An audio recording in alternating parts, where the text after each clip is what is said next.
Cette vidéo est sponsorisée par Optique Unterlinden. Bonjour tout le monde! Bienvenue dans cette nouvelle vidéo Astro Tuto.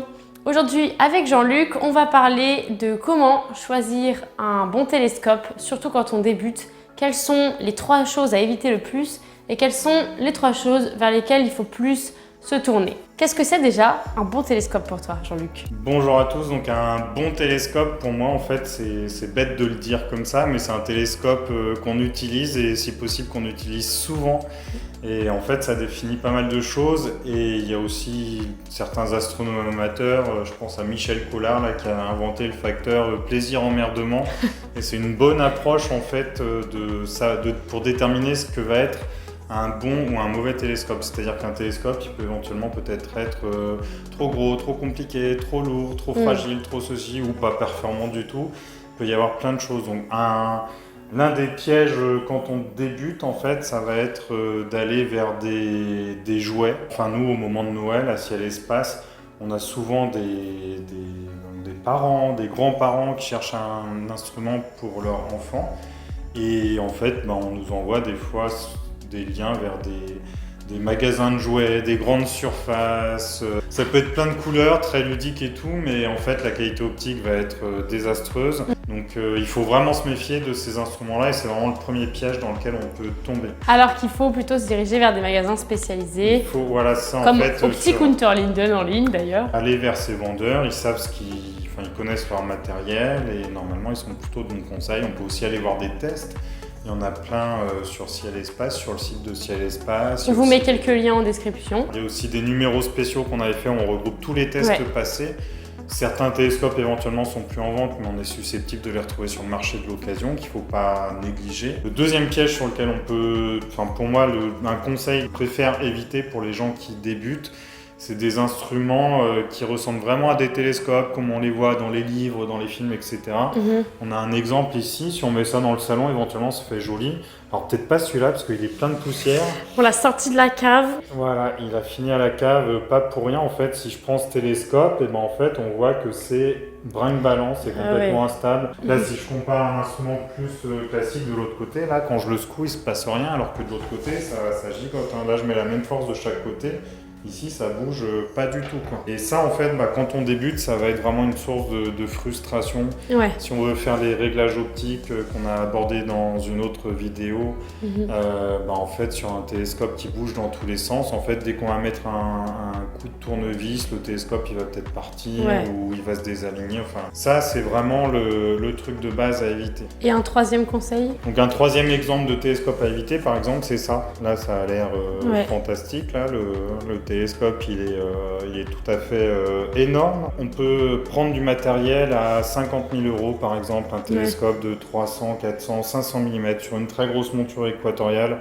On peut facilement monter dans ces gammes de prix 30 000, 40 000, 50 000 €. Mais en fait, c'est des télescopes parfois qui sont vraiment pensés pour être mis sous une coupole. Il y a des personnes qui ont de l'argent qui sont tentées d'aller vers ce qui coûte le plus cher. Là, pas forcément. Éventuellement, aller vers le matériel haut de gamme si on a de l'argent, ça pourquoi pas.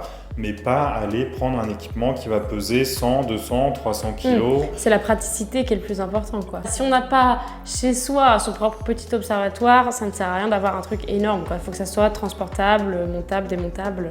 Maintenant qu'on a fait les choses à éviter, qu'est-ce qu'il faut chercher dans un télescope? Depuis quelques années déjà, une bonne dizaine d'années, en fait, on a une offre qui s'est multipliée sur les télescopes pour débuter et en allant, à mon sens, vers des bonnes choses.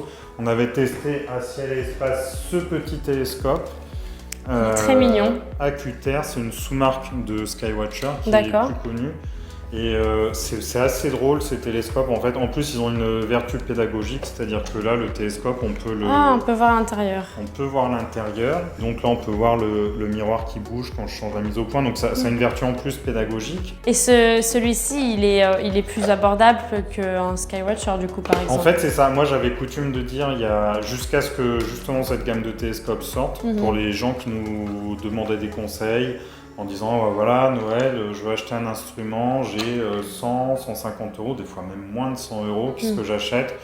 Moi je disais aux gens, franchement, dans ces budgets-là, achetez plutôt des jumelles parce qu'il y a il y avait à mon sens aucun télescope viable Ouais. dans ces gammes de prix-là. Mhm. Là, dans ces séries d'instruments, il y a un petit Newton qui est vendu encore moins cher que celui-là. Ça, c'est abordable. Ouais. Et ça, clairement, pour un enfant qui veut débuter, c'est une bonne option. Et donc, dans ce type de télescope, donc ça, c'est vraiment ce qu'il y a de moins cher actuellement, mais viable. Mhm. Après, on retrouve, il y a des petits Dobson comme ça. Il y en a certains qui vont faire le même diamètre que le télescope qui est à côté que toi. D'accord. Alors, ils sont un peu moins tape à l'œil, là, si on veut les mettre dans le salon pour faire beau. Et là, en fait, on va avoir une monture qui est assez stable, en fait. Paradoxalement, en fait, la monture, elle est beaucoup moins chère, vu que c'est des panneaux en bois, hein. Ouais, C'est ouais. un peu un meuble Ikea, le truc.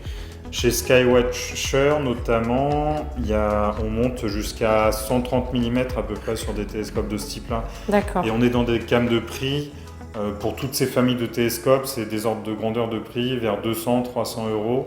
Ok. Donc ça reste relativement Voilà. abordable et là on commence à avoir des télescopes un peu sérieux. Sur la plupart de ces télescopes aussi, ce qui est intéressant, c'est que si... Ne faites pas ça chez vous. Hop, voilà. Ah, wow. Si on veut, pourquoi pas, on peut faire un système d'adaptation pour mettre le télescope sur un pied photo. Mhm. On aura à la limite un trépied encore meilleur que ça. Et donc là, on a vu les télescopes voilà, les plus abordables et qui restent très corrects. C'est quoi maintenant d'autres types de télescopes que tu conseillerais? Si on gagne sa vie, qu'on veut se faire plaisir, on va aller vers des télescopes qu'on va chercher à être, si possible, plus polyvalents. En D'accord. fait, c'est le cas d'un télescope comme celui qu'il y a ici. Là, on a un télescope de type Newton. Les Newton comme ça sur une monture. Là, on a quelque chose pour mettre dans une voiture, même petite, une Twingo, ça va rentrer, il n'y a aucun problème. Et avec un télescope comme ça, on peut vraiment tout faire. En observation visuelle, ça va bien fonctionner. Si on veut faire de l'imagerie planétaire, ça va fonctionner. Et si on veut faire de la photo des nébuleuses et galaxies, ça va fonctionner. D'accord. Ça, c'est quoi comme gamme de prix? Les tubes Newton comme ça, c'est relativement abordable. En fait, après, ça va dépendre quelle monture on met en dessous. Mais on va être sur des gammes de prix qui sont quelque part entre 500 et 1000 euros. D'accord. Si on monte en diamètre un télescope de 200 mm, on peut encore le mettre sur une monture qui est relativement petite. On va peut-être s'approcher de 1000 euros en ordre de grandeur. Et après, si on veut un télescope de 250 mm de diamètre, là, ça va quand même monter pas mal. En polyvalent, il y a un autre type de télescope. Là, j'en ai pas sous la main, mais c'est les Schmidt-Cassegrain. Alors là, c'est facile, hein, les Schmidt-Cassegrain. Donc, c'est une formule optique différente de celle-ci. L'avantage du télescope de Schmidt-Cassegrain, c'est qu'il est très compact, relativement léger. Et moi, j'ai l'habitude de dire que les Schmidt-Cassegrain, c'est des télescopes qui sont capables de tout faire. Ils sont excellents dans aucun domaine, mais ils sont bons dans tous les domaines. En fait. C'est un peu un compromis pour avoir un tube léger, compact et qui peut tout faire. Et capable de tout faire. Ok, et donc une troisième catégorie de télescope. Alors ce sera pas vraiment une catégorie, mais c'est plus un conseil. Alors là, pour ceux qui ont les moyens. Ouais, qui ont un budget un peu nos limites, ou en tout cas qui savent qu'ils vont pouvoir mettre vraiment plusieurs milliers d'euros sans trop regarder de trop près à la dépense.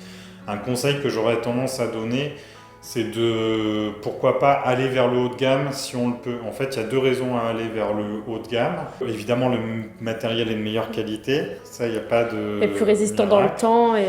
Il va éventuellement mieux vieillir. Il va moins perdre en valeur si on veut le revendre un jour sur le marché de l'occasion. Il y a aussi un plaisir à utiliser un matériel haut de gamme qu'on n'a pas forcément sur du matériel d'entrée de gamme, tout simplement parce qu'il y a plein de petits détails mieux finis, mieux conçus. Et on peut évoquer quand même, pour les gens qui ont un peu de moyens, mais pas trop, sur ce genre de matériel, il ne faut pas négliger le marché de l'occasion.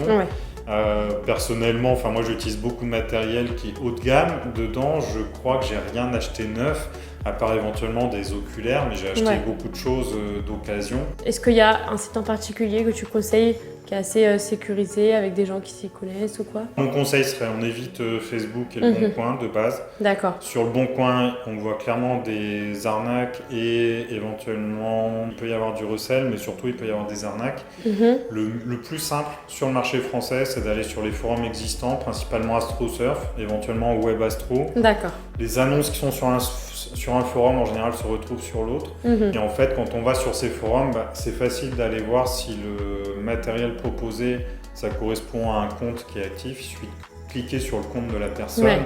On voit si la personne publie le message, etc. Et sur ces forums-là, les gens qui modèrent, ou même, enfin les annonces sont très regardées. Les gens qui ont l'habitude du matériel d'occasion savent détecter s'il y a quelque chose de louche, soit par le prix, soit par le fait que la personne n'a jamais posté un message sur le forum ou que le compte vient d'être créé.